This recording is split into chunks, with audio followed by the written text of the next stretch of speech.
Much and still to come, we'll be talking to our Maverick of the Morning. He's training people how to manage through virtual reality. Plus, we'll be talking to the CEO of Lexmark International about his company's latest bullish reports. And ahead on Market Call, we'll take a break from reality and show you how our Maverick of the Morning is using simulations to train people. Plus, new regulations for organic foods go into effect. We'll be talking about that and how it could affect the way you shop.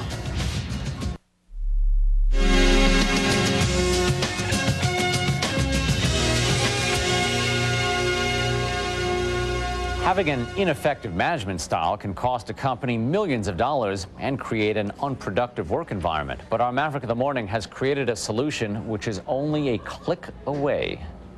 Here to roll the red carpet out for Will wherever he goes. And Phantom, so he doesn't have to actually do anything.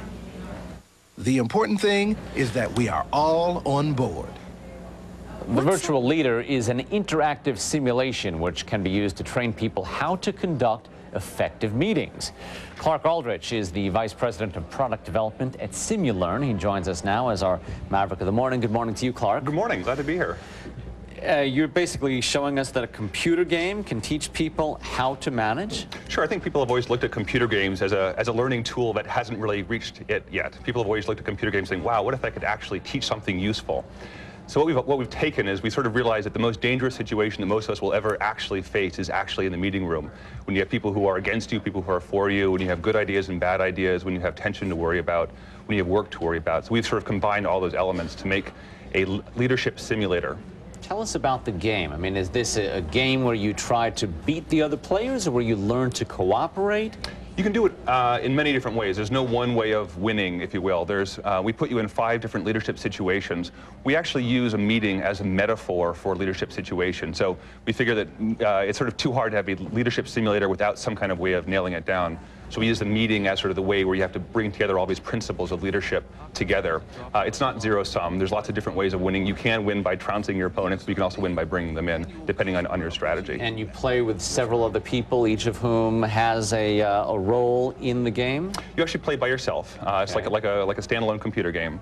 But many different people can play it at the same time and learn from each other different strategies.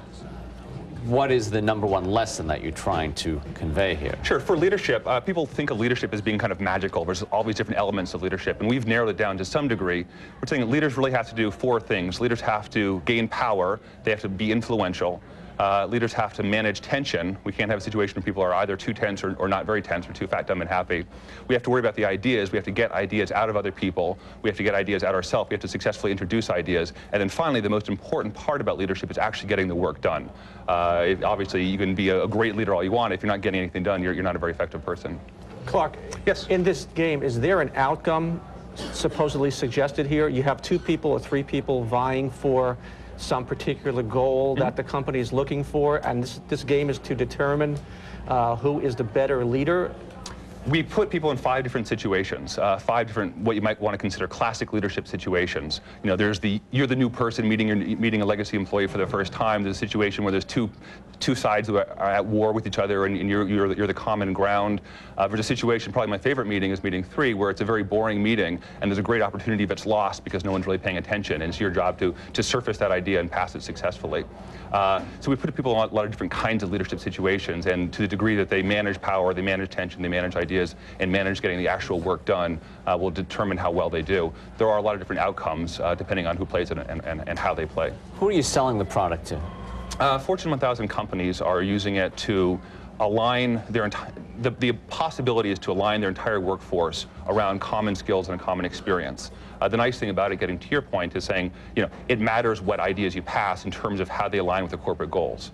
So we have sort of the generic corporate goals of customer satisfaction, employee satisfaction, ROI initially, but companies are already customizing those to meet with their specific organizational goals. Clark, what have you found that has been the best way to liven up a boring meeting?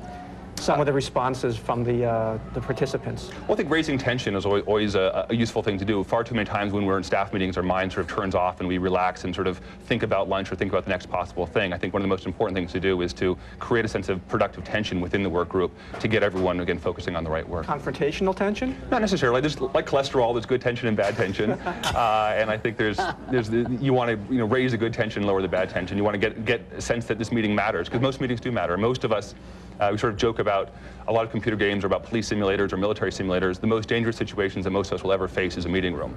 And a lot of times we get killed without even knowing it. You think all the Enron employees who lost their pensions because they didn't play the game well. They didn't manage the situation of the meeting very well. And so, again, creating a sense of production tension, the fact that it matters what you do. The outcome of the meeting matters tremendously. That's the most important thing. Aldrich, we wish you only good tension. Thank you so much. Thanks for joining us this morning.